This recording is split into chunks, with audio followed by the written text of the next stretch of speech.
ನಮಸ್ಕಾರ ಕರ್ನಾಟಕ. ಒಟ್ನಲ್ಲಿ ಹಾರ್ದಿಕ್ ಪಾಂಡ್ಯಾಗೆ ತಿಕಾ ಉರ್ಸೋದು ರೇಗ್ಸೋದು ಸಿಕ್ಕಾಪಟ್ಟೆ ಜಾಸ್ತಿ ಆಗ್ಬಿಟ್ಟಿದೆ ಗುರು.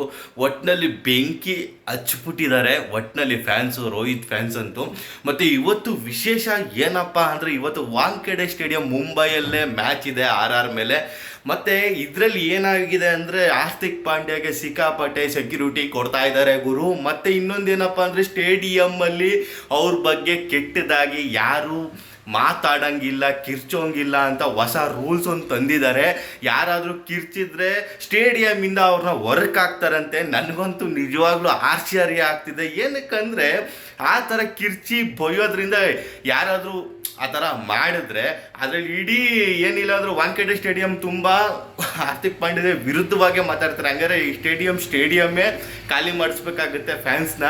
ಅವೆಲ್ಲ ಆಗಿಲ್ದಿರೋ ಕತೆ ಹೇಳೋದಕ್ಕೆ ಮಾತ್ರ ತುಂಬ ಸುಲಭ ಇದೆ ಗುರು. ಆದರೆ ಇದಂತೂ ನಿಜವಾಗ್ಲೂ ಆಗೋದೇ ಇಲ್ಲ. ಮತ್ತು ಇನ್ನೊಂದು ಏನಪ್ಪ ಅಂದರೆ, ಇವತ್ತಿನ ಮ್ಯಾಚು ಕೂಡ ಅದೇ ಥರ ಇರುತ್ತೆ. ಯಾರು ಗೆಲ್ತಾರೆ ಅನ್ನೋದು ಇಂಪಾರ್ಟೆಂಟ್ ಆಗುತ್ತೆ. ಸಿಕ್ಕಾಪಟ್ಟೆ ಟ್ರೋಲ್ ಆಗಿಬಿಟ್ಟಿದ್ದಾರೆ ಹಾರ್ದಿಕ್ ಪಾಂಡ್ಯ ಅವರು. ಅದ್ರ ಬಗ್ಗೆ ಎರಡು ಮಾತಾಡೋಂಗೆ ಇಲ್ಲ. ರೋಹಿತ್ ಶರ್ಮಾ ಫ್ಯಾನ್ಸ್ ಅಂತೂ ಉರ್ಸಿರೋ ರೇಂಜ್ಗೆ ಫುಲ್ಲು ತಲೆ ಕೆಡಿಸ್ಕೊಂಡ್ಬಿಟ್ಟಿದ್ದಾರೆ.